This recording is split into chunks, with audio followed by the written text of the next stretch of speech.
Hi, this is Randy.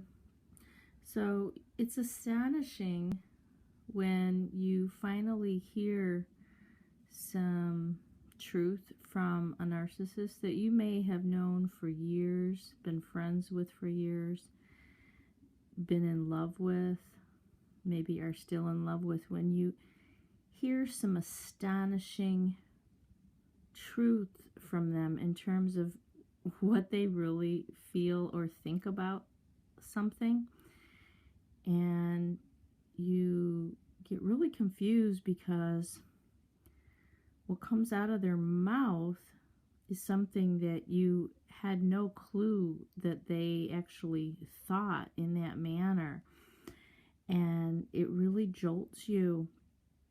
Like, for example, when my ex-narcissist was cheating and then getting caught by myself, and I'm going to lump cheating into, all kinds of areas. Like, to me, cheating is even talking to someone on the internet that's a stranger of the opposite sex. If you're heterosexual, to me, cheating is,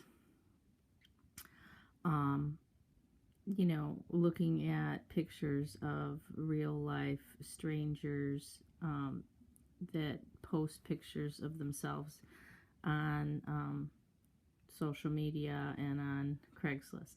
To me, cheating is texting or emailing a person of the opposite sex.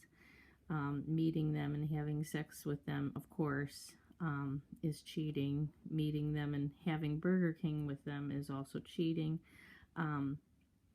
Of course, I had to spell this out to the narcissist because he acted like he didn't understand that. And then when he did admit that there was actual sex and bodily fluids exchanged, then he would minimize it and say it was just sex, it was only sex, as if that's something to be minimized.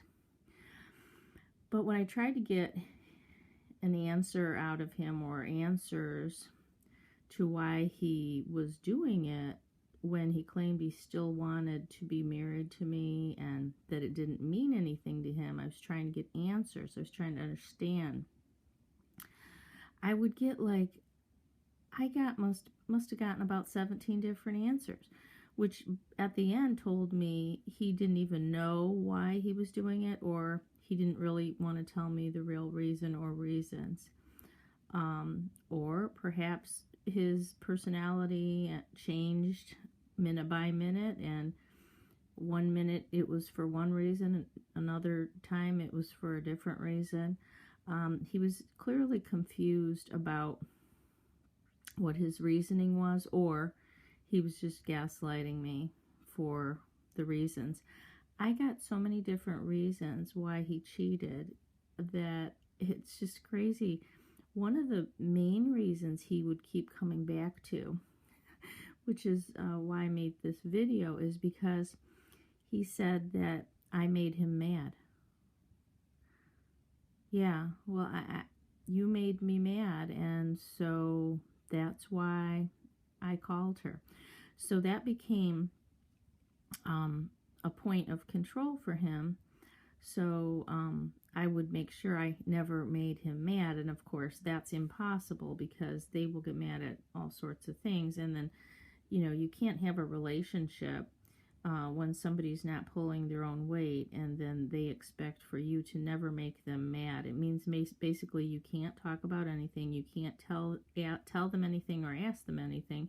Basically, you have to walk around in silence with that person all day and night, just so that you don't upset the apple cart, because they've now warned you that if you make them mad, they're going to cheat. They're going to contact another woman, as if it's some kind of addiction or compulsion, that once they feel the emotion of anger and they identify you, or me in this case, as the source of their anger, that their natural inclination will be to contact or seek out different sexual supply.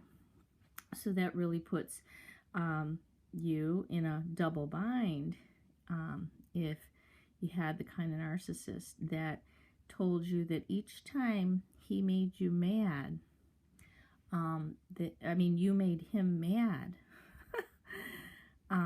that this is a reason for cheating. I'm trying to think of some of the other reasons he gave. Let's see. He said it makes him feel young. These girls are nice. They have smoking hot bodies. Any other man would do it. There's no man who would refuse those kind of offers, even though it's not like he was like sitting at home with me and people were knocking on our door trying to offer. He was seeking out the offers, and then he would, take that as a personal offer to him as if he's special. And since they offered it, no man could refuse or would refuse such an offer. So basically he was saying he's just like any other man. Every man's like this. Didn't I know this? Yeah, I should have known that. Like, doesn't everybody know that they're all like that? Other reasons, let's see. He would say, well, what do you care? You think I'm lazy anyway, or what do you care? I'm just a drunk anyways. So bring all of those kinds of things back in my face. Anything I've ever nagged him about. One time he did kind of really go off the psychotic nut and claimed that me and my friend went to a church one time together, and the reason that we went were to meet men. That was way off the charts psychotic, that comment. He didn't really start accusing me of seeing other people. He only really did it like one time, and that was after I had already caught him. But he really seemed serious, as if he really believed that I was going to church that day with my girlfriend and we were there to meet men. I don't get that one. What other reasons did he use for cheating? Oh, well, I won't give it to him. Let's see. Which wasn't true, by the way, of course.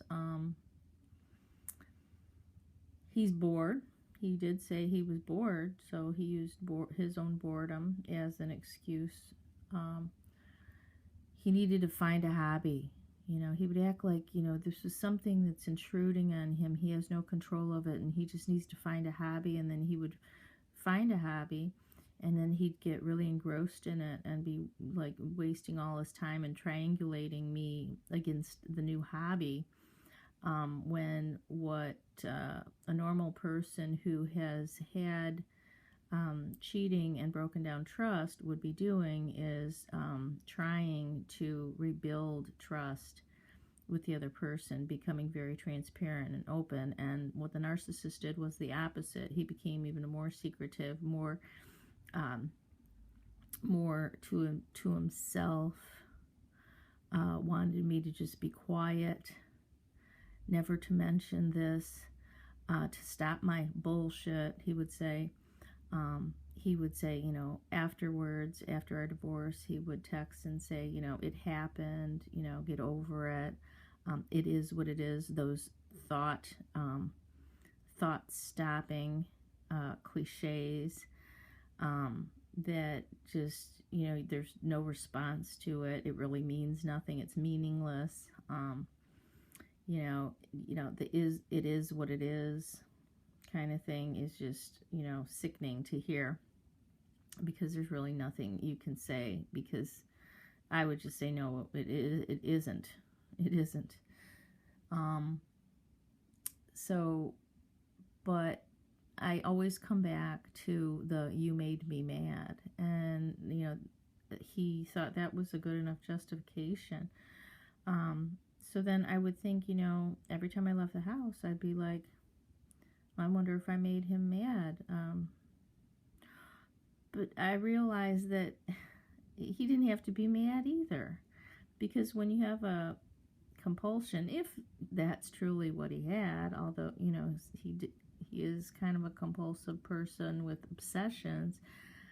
I never knew him to be earlier on, but that's what he ended up looking like. I don't know if this is something developed. You know, that's why I thought he was a sex addict, but he did go to a substance abuse counselor that put into his head that he had compulsions. So I think he wanted to use that as an excuse that now he's doing these things compulsively and trying to pull on my empathy strings that, you know, since he's sick, that I should just, you know, forgive and forget. And I kept saying, I cannot forgive and forget when you keep doing it. He didn't get that part. It's like, you know, you get assaulted and they're like, will you forgive me? And let's say you do, and then they assault you again right after that. And then they continue to assault you and other people. And then they say, you know, forgive me. And you're like, well, I mean, you keep doing it. You cannot forgive a person for something that they continue to do. And I think I probably already made videos upon videos about this, but that was the reasoning and the backward, you know, back-ass type of thinking that he would try to gaslight me with. And, you know, on the one hand, I'm wondering, is he serious? Does he really think like this? Because if he does, he's psychotic. And if he's just making this shit up as some kind of an excuse, and I think it was a combination of the two, because I think at sometimes he really believed himself, and at other times he was testing me and knew that what was spewing out of his mouth was complete bullshit. So anyway, that's my video. It's about how narcissists use the excuse to torment you and say it's because you made them mad. Thank you.